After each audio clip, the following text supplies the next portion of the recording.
Good morning, students. Welcome back to online videos.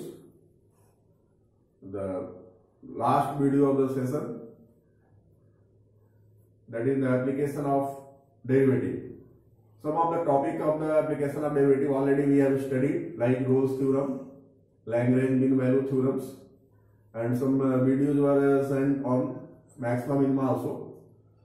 Still some important concepts which I am going to discuss from the application of derivative itself, like to find the rate of change with the help of differentiation, to find the equation of tangents and normals, and to find the maximum and minimum value of the given function using differentiation. So first I am just going to explain with examples. To find the rate of change. To find the rate of change. Suppose given, find the rate of change in the area of the circle with respect to radius. If r equal to given 4 centimeter and we want to find the rate of change in area of circle. Rate of change in area of circles at r equals to 4. So what is the formula for the area? We know that A equals to pi r square, and rate of change in area with respect to radius we want to find with respect to r. So differentiate with respect to r. On differentiation with respect to r, we get dA by dr is nothing but pi into d by dr of r square. This value becomes 2 pi r. This is the value of dA by dr. Now we have to find this rate of change in area with respect to radius at r equal to 4. So our dA by dr at r equal to 4 will be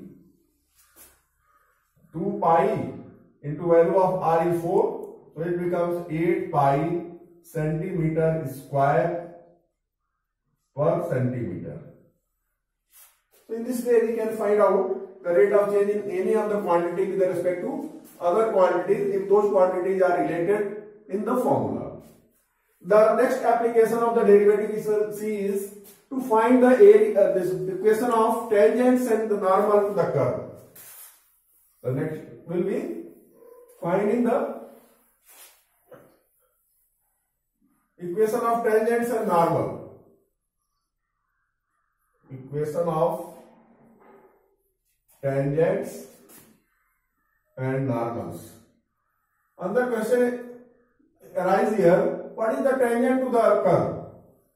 Tangent to the curve at a point is a line which touches the curve at that point and passes through. This is called tangent. And if a line is drawn perpendicular to the tangent, it is called normal.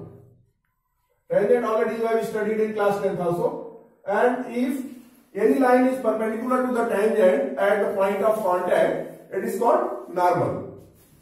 So if y equal to fx is given equation of this curve, then dy by dx, that is f dash x, will be known as slope of the tangent. It is called slope of the tangent. And what will be the slope of the normal? We have seen here that normal is perpendicular to the tangent and two lines are perpendicular if product of their slope is -1. So from here we can conclude slope of the normal will be nothing but if this we assume at m1, then slope of the normal at 2 will be equal to -1 by m1, that is -1 upon dy by dx or 1 upon f dash x. Two type of questions may be required here, or two type of questions may be asked in this topic. One is you may be required to find the equation of the tangents at any particular point on the curve, or you may be required to find equation of the normal at that point. So if you want to find the equation of the tangent, you find dy by dx at that point. And after finding the dy by dx at that point, you may use equation of tangent will be nothing but equation of line formula will be used. We have studied equation of line is given by formula y minus y1 equals to m x minus x1. In place of m, what shall we write here? We shall use dy by dx x minus x1, that will be equal to y minus y1. Similarly, if you want to write the equation of the normal, then what formula will be used? Equation of normal will be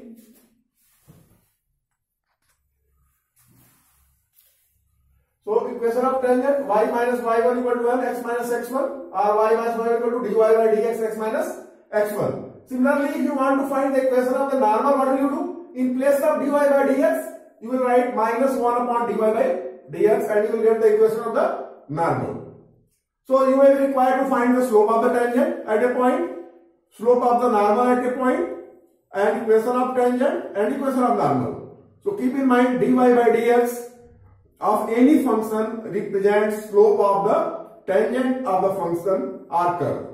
If point is given, you put the value of x and y in the formula of dy by dx and you will get the slope at that particular point. And if you take the reciprocal of that and with minus sign, or negative of reciprocal we can say, then that will be the slope of the normals. Then the third important point, to find the maximum and minimum values of the given function. For example, I am going to explain this also by example only, using first point derivatives rule. Suppose if there is given fx is a function equal to x square into y cube and given x plus y equals to 10. Sum of two numbers is 10. Then find the maximum and minimum value of product of square of first number and cube of second number. So let this product equal to p. P equal to x square into y square, or whatever the formula is given, you write it here. And after that, you have to keep in mind that in right hand side, there should be only one variable before processing. So how shall we substitute here? Two variables are given there, but from here we can make it single variable. If you see, in place of y it can be written 10 minus x. So if we write here, what p becomes?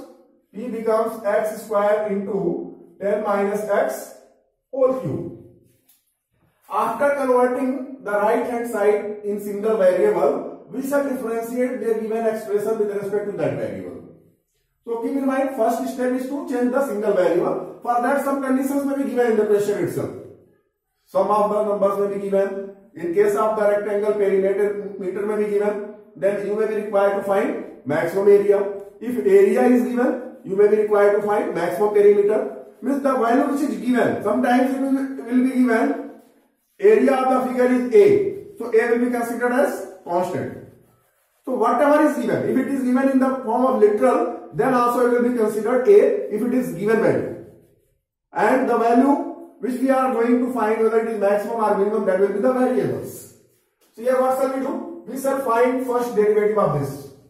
On differentiating with respect to x, we get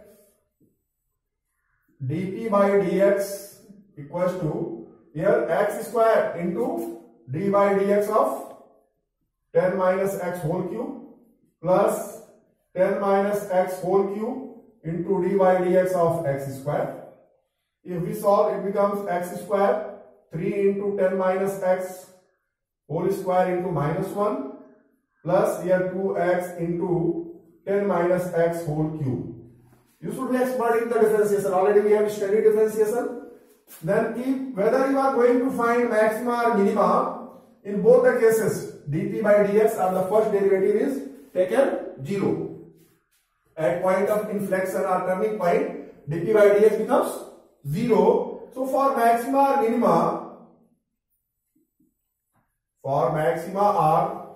minima, dp by dx will be 0. So this step will be taken as 0. Here x may be taken common. Here it becomes x into 10 minus x whole square also can be taken common. So what is left here? Minus 3x. Minus 3x and here plus 2 into 10 minus x is left here. That will be 0. Either this factor will be 0 or this value will be 0.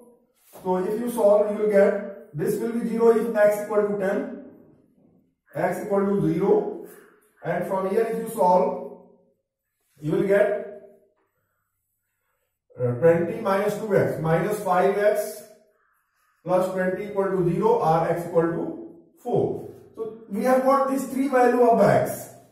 Then which will be point of maxima and which will be point of minimum. So to find it out, you just differentiate it again. You find d2p by dx square. If you find d2p by dx square, this is the first expression. On differentiating, first again, we shall get dp by dx, d2p by dx square, second derivative. So this is applicable to all, maxima and minima. For both it is same. Whether you are trying to get the maximum value or you are trying to get the minimum value, dp by dx will be 0. So this will give you the value of the variables. Now at which point the maxima or minima will be there? To get it, you find d2p by dx square, and after that you put the value of these values in d2p by dx square.